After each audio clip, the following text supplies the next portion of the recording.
ओम शांति। 18 मार्च 2024 के ईश्वरीय महावाक्य। पहले सुनते हैं आज की मुरली से होमवर्क। बाबा ने कहा, विचार सागर मंथन कर एक ऐसी टॉपिक निकालो जो सब जगह एक ही टॉपिक पर भाषण चली। यही है तुम्हारी यूनिटी। मनुष्य काल पर जीत कैसे पहन सकती है? मृत्युलोक से अमरलोक में कैसे जा सकती है? तुम्हारी भी पॉइंट्स की लिस्ट हो। आज इस टॉपिक पर समझाया जाएगा रावण राज्य से दैवी राज्य में कैसे जा सकती है। बच्चों को समझाया है, सबको भाई भाई देखो। मनुष्य तो कह देते आत्मा निर्लेप है, बाकी क्या शरीर सुनता है? सदा नशा रहे कि हम संगमयुगी ब्राह्मण देवताओं से भी ऊंच हैं, क्योंकि अभी हम ईश्वरीय औलाद हैं। हम मास्टर ज्ञान सागर हैं। सभी खूबियाँ इस समय हमारे में भर रही हैं। जो बाप समझाते हैं वही बुद्धि में रखना है। बाकी कुछ भी सुनते हुए ना सुनो, देखते हुए ना देखो। Hear no evil, see no evil. और अब सुनते हैं ईश्वरीय महावाक्य विस्तार से। मुरली का सार। मीठे बच्चे, विचार सागर मंथन कर एक ऐसी टॉपिक निकालो जो सब जगह एक ही टॉपिक पर भाषण चली। यही है तुम्हारी यूनिटी। प्रश्न, कौन सी मेहनत करते करते तुम बच्चे पास विद ऑनर हो सकते हो? उत्तर, कर्म बंधन से अतीत बनो। जब किसी से बात करते हो तो आत्मा भाई समझ भाई को देखो। बाप से सुनते हो तो भी बाप को भ्रुकुटी में देखो। भाई भाई की दृष्टि से वह स्नेह और संबंध पक्का हो जाएगा। यही मेहनत का काम है। इससे ही पास विद ऑनर बनेंगे। ऊंच पद पाने वाले बच्चे यह पुरुषार्थ अवश्य करेंगे। ओम शांति। मीठे मीठे बच्चों को समझाया गया है, यह है मृत्युलोक, उसकी भेंट में अमरलोक भी है। भक्ति मार्ग में दिखाते हैं शंकर ने पार्वती को अमर कथा सुनाई। अब अमरलोक में तो तुम जाते हो। शंकर तो कथा सुनाते नहीं। कथा सुनाने वाला ज्ञान सागर एक ही बाप है। शंकर कोई ज्ञान सागर नहीं जो कथा सुनाएंगे। ऐसी ऐसी बातों पर तुम बच्चों को समझाना है। काल पर जीत कैसे पाई जाती है, यह जो नॉलेज है वह अमर बनाती है। इससे आयु बड़ी होती है, वहाँ काल होता नहीं। यहाँ तुम 5 विकारों अथवा रावण पर जीत पाने से राम राज्य अथवा अमरलोक के मालिक बनते हो। मृत्युलोक में है रावण राज्य, अमरलोक में है राम राज्य। देवताओं को कभी काल नहीं खाता, वहाँ काल के जमघट होते नहीं। तो यह टॉपिक भी बहुत अच्छी है। मनुष्य काल पर विजय कैसे पा सकते हैं? ये सारी ज्ञान की बातें हैं। भारत अमरलोक था, कितनी बड़ी आयु थी। सर्प का मिसाल भी सत्यु के लिए है। एक खाल छोड़ दूसरी लेते हैं। इसको कहा जाता है बेहद का वैराग्य। जानते हैं सारी दुनिया का विनाश होने वाला है। यह पुराना शरीर भी छोड़ना है। यह 84 जन्मों की पुरानी खाल है। अमरलोक में ऐसे नहीं होता। वहाँ फिर समझते हैं अब शरीर बड़ा जर्जरी भूत हो गया है, इसे छोड़ नया शरीर लेंगे। फिर साक्षात्कार भी होता है। समझ को ही साक्षात्कार कहा जाता है। हमारी अब नई खाल तैयार हुई है, पुरानी को अब छोड़ना है। वहाँ भी ऐसे ही होता है। उनको कहा ही जाता है अमरलोक, जहाँ काल आता नहीं। आपे ही समय पर शरीर छोड़ देते हैं। कछुए का मिसाल भी यहाँ का है। काम करके फिर अंतर्मुखी हो जाता है। इस समय के मिसाल फिर भक्ति मार्ग में कॉपी करते हैं, परंतु सिर्फ कहने मात्र, समझते कुछ भी नहीं। अभी तुम तो समझते हो राखी उत्सव, दशहरा, दीपमाला, होली आदि सब इस समय की हैं, जो भक्ति मार्ग में चले हैं। तो यह बातें सतयुग में होती नहीं। यह ऐसी ऐसी टॉपिक लिखो। मनुष्य काल पर जीत कैसे पहन सकते हैं? मृत्युलोक से अमरलोक में कैसे जा सकती हैं? ऐसी बातों पर समझाने के लिए पहले लिखना पड़ता है। जैसे नाटक की स्टोरी लिखते हैं, आज फलाना नाटक है, तुम्हारी भी पॉइंट्स की लिस्ट हो, आज इस टॉपिक पर समझाया जाएगा। रावण राज्य से दैवी राज्य में कैसे जा सकती हैं? समझानी तो भल एक ही है, परंतु भिन्न भिन्न टॉपिक सुनने से खुशी होगी कि बेहद के बाप से बेहद का वर्षा कैसे मिलता है। जैसे सन्यासियों का अखबार में पढ़ता है, आज 125वां यज्ञ रचा है, उसमें यह सुनाएंगे। यहाँ तो बाप कहते हैं मैं एक ही बार यज्ञ रचता हूँ जिसमें सारी पुरानी दुनिया स्वाहा हो जाती है। वह तो बहुत यज्ञ रचते हैं, जुलूस आदि करते हैं। यहाँ तो तुम जानती हो यह रुद्र शिव बाबा का एक ही यज्ञ है जिसमें सारी पुरानी दुनिया स्वाहा हो जाती है, नई दुनिया की स्थापना हो जाती है और तुम जाकर देवता बन जाती हो। यह भी बाप तुमको समझाते हैं। रचयिता बाप ही आकर अपना और रचना के आदि मध्य अंत का सारा नॉलेज देते हैं और राजयोग भी सिखाते हैं। सतयुग में है ही पवित्र देवताएं, वह राजाई भी करते हैं। उसको कहा जाता है आदि सनातन देवी देवता धर्म। यह भी टॉपिक रख सकती हो कि आदि सनातन सतयुगी देवी देवता धर्म की स्थापना कैसे हो रही है, विश्व में शांति कैसे स्थापन होती है, आकर समझो। परमपिता परमात्मा के सिवाय विश्व में शांति स्थापन करने की राय और कोई दे नहीं सकती। राय देने वाले को भी प्राइज मिलती है। विश्व में शांति स्थापन करने की प्राइज कैसे और कौन देते हैं, यह भी टॉपिक है। ऐसे विचार सागर मंथन कर टॉपिक निकालनी चाहिए। ऐसा प्रबंध हो जो सब जगह एक ही टॉपिक हो, सबका कनेक्शन रहेगा। ऐसी लिस्ट बनाकर पहले इशारा दे देना चाहिए, फिर समाचार दिल्ली में आना चाहिए। सबको मालूम पड़ जाए कि सब जगह ऐसा भाषण चला, इसको कहा जाता है यूनिटी। सारी दुनिया में डिसयूनिटी है। राम राज्य का गायन है, शेर गऊ इकट्ठा जल पीते हैं। त्रेता में ऐसा गायन है तो सतयुग में क्या नहीं होगा। बाकी शास्त्रों में तो अनेक कथाएं लिख दी हैं, तुम तो बाप से एक ही कथा सुनते हो। दुनिया में ढेर कथाएं बनाते रहते हैं। द्वापर से लेकर कलयुग तक जो भी शास्त्र आदि चलते हैं वहाँ तो वह होते नहीं। भक्ति मार्ग की सब बातें पूरी हो जाती हैं। यहाँ तुम जो कुछ भी देखते हो वह सब है इविल। उनको देखते हुए ना देखो, सुनते हुए ना सुनो। अब जो बाप समझाते हैं वही बुद्धि में रखो। हम संगमयुगी ब्राह्मण कितने ऊंच हैं, देवताओं से भी ऊंच हैं। इस समय हम ईश्वरीय औलाद हैं, धीरे धीरे वृद्धि को पाते रहते हैं।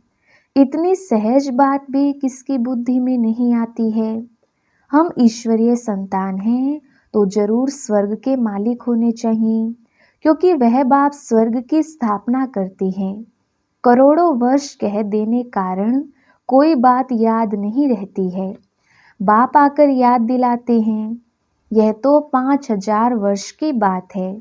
तुम देवी देवता थे, अब फिर तुमको वही बनाते हैं। सम्मुख सुनने से कितनी खुशी और रिफ्रेशमेंट आ जाती है। बच्चे जो सियाने हैं, समझू हैं, उनकी बुद्धि में आता है हमको बाप से वर्षा तो जरूर लेना है। बाप नई दुनिया रचते हैं तो जरूर हम भी नई दुनिया में होने चाहिए। एक बाप के तो सब बच्चे हैं। सबका धर्म, सबके रहने का स्थान, आना जाना सब भिन्न भिन्न प्रकार का है। कैसे जाकर मूल वतन में निवास करते हैं, यह भी बुद्धि में है। मूल वतन में सीजरा है, सूक्ष्म वतन में सीजरा नहीं दिखा सकते। वहाँ जो कुछ दिखाते हैं वह सब है साक्षात्कार की बातें। यह सब ड्रामा में नूंद है। फिर सूक्ष्म वतन में भी जाते हैं, वहाँ मूवी चलती है। बीच में मूवी का भी ड्रामा बनाया था, फिर टोकी बना है। साइलेंस का तो ड्रामा बन ना सके। बच्चे जानते हैं हम साइलेंस में कैसे रहते हैं। जैसे वहाँ आत्माओं का सिजरा है, वैसे यहाँ मनुष्यों का है। तो ऐसी ऐसी बातें बुद्धि में रख तुम भाषण कर सकते हो। फिर भी पढ़ाई में टाइम लगता है।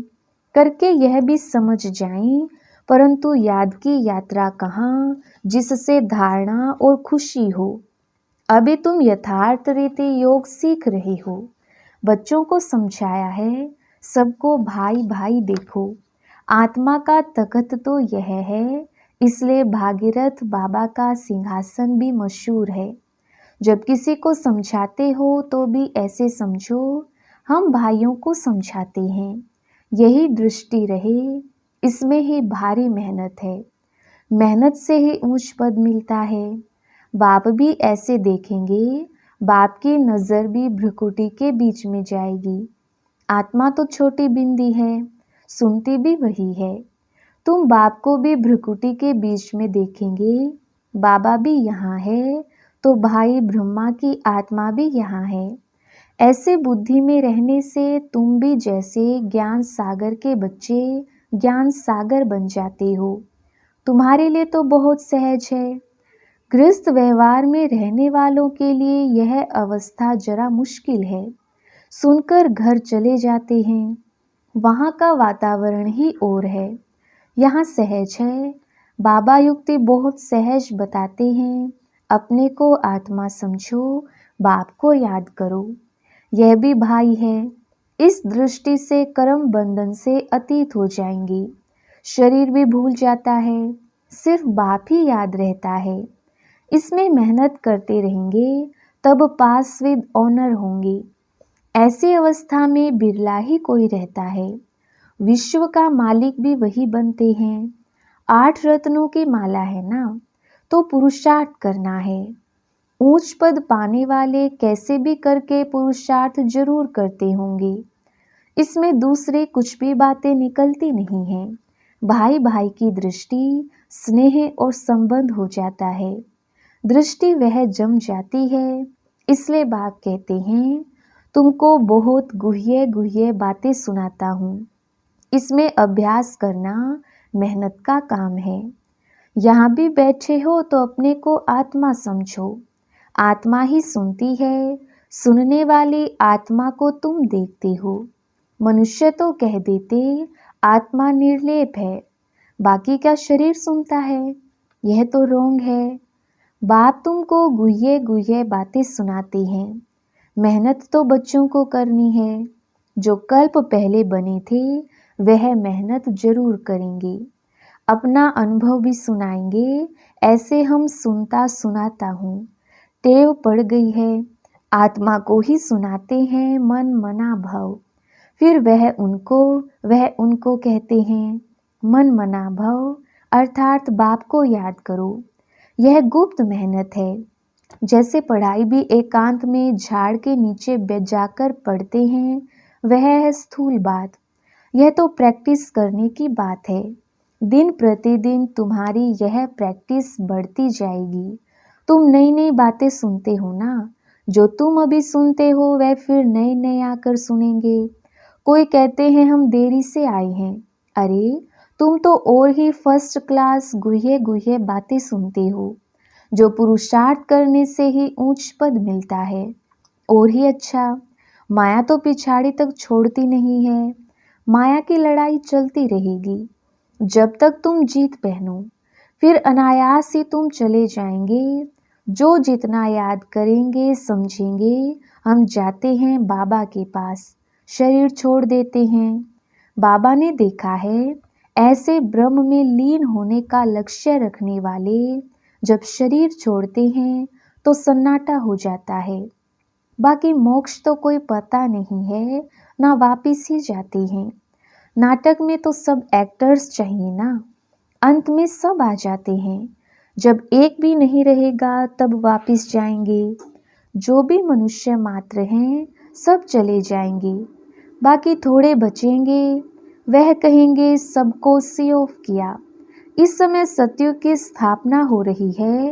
कितने करोड़ों मनुष्य हैं, सबको हम सी ऑफ कर फिर अपने राजधानी में चले जाएंगे। वो लोग तो करके 40-50 को सी ऑफ करते होंगे, तुम कितनों को सी ऑफ करते हो? सभी आत्माएं मच्छरों सदृश चली जाएंगी शांति धाम। तुम आए हो साथ ले जाने और सबको भेजने के लिए। तुम्हारी बातें वंडरफुल हैं। इतने करोड़ों मनुष्य जाएंगे, उनको सी ऑफ करेंगे, सब वापिस मूल वतन में चले जाएंगे। यह भी तुम्हारी बुद्धि की काम करती है। धीरे धीरे सीजरा बड़ा हो जाएगा, फिर रुंडमाला रुद्रमाला बन जाएगी। यह बात तुम्हारी बुद्धि में है कि रुद्रमाला रुंडमाला कैसे बनती है। तुम्हारे में भी जो विशाल बुद्धि है वही इस बात को समझ सकते हैं। अनेक प्रकार से बाप समझाते रहते हैं याद करने के लिए। हम रुद्रमाला में जाकर रुंडमाला में आएंगे, फिर नंबरवार आते रहेंगे। कितनी बड़ी रुद्रमाला बनती है, इस ज्ञान को कोई भी नहीं जानते हैं। शुरू से लेकर इस ज्ञान को कोई जानते नहीं। तुम संगमयुगी ब्राह्मण ही जानते हो। इस संगम युग को याद करो तो सारी नॉलेज बुद्धि में आ जाएगी। तुम हो लाइट हाउस, सबको ठिकाने पर लगाने वाले। तुम कैसे अच्छे लाइट हाउस बनते हो, ऐसी कोई बात नहीं जो तुमसे लागू ना होती हो। तुम सर्जन भी हो, सर्राफ भी हो, धोबी भी हो। सभी खूबियाँ तुम्हारे में आ जाती हैं, महिमा तुम्हारी भी हो जाती है। परंतु नंबरवार पुरुषार्थ अनुसार जैसे जैसे कर्तव्य करते हो ऐसा ऐसा गायन होता है। बाप तो डायरेक्शन देते हैं, उस पर विचार करना, सेमिनार करना तुम बच्चों का काम है। बाबा कोई मना नहीं करते हैं। अच्छा, बहुत सुनाने से क्या फ़ायदा। बाप कहते हैं मन मना भव। बाबा तुम्हें कितना तरावटी माल खिलाते हैं। अच्छा, मीठे मीठे सिकिलदे बच्चों प्रति माता पिता बाप दादा का याद प्यार और गुड मॉर्निंग। रूहानी बाप की रूहानी बच्चों को नमस्ते। हम रूहानी बच्चों की रूहानी बाप दादा को याद प्यार गुड मॉर्निंग और नमस्ते जी। धारणा के लिए मुख्य सार। पहला पॉइंट, सदा नशा रहे कि हम संगमयुगी ब्राह्मण देवताओं से भी ऊंच हैं, क्योंकि अभी हम ईश्वरीय औलाद हैं। हम मास्टर ज्ञान सागर हैं। सभी खूबियाँ इस समय हमारे में भर रही हैं। दूसरा पॉइंट, जो बाप समझाते हैं वही बुद्धि में रखना है। बाकी कुछ भी सुनते हुए ना सुनो, देखते हुए ना देखो। Hear no evil, see no evil. वरदान, ईश्वरीय सेवा द्वारा वैरायटी मेवा प्राप्त करने वाली अधिकारी आत्मा भव। विस्तार, कहा जाता है करो सेवा तो मिले मेवा। ईश्वरीय ज्ञान देना ही ईश्वरीय सेवा है। जो यह सेवा करते हैं उन्हें अति इंद्रिय सुख का, शक्तियों का, खुशी का वैरायटी मेवा मिलता है। आप ब्राह्मण ही इसके अधिकारी हो, क्योंकि आपका काम ही है ईश्वरीय पढ़ाई पढ़ना और पढ़ाना, जिससे ईश्वर के बन जाएं। तो ऐसी ईश्वरीय सेवा करने से ईश्वरीय फल के अधिकारी बन गए। इसी नशे में रहो। स्लोगन, बाप के साथ रहकर कर्म करो तो डबल लाइट होंगे। अच्छा, ओम शांति।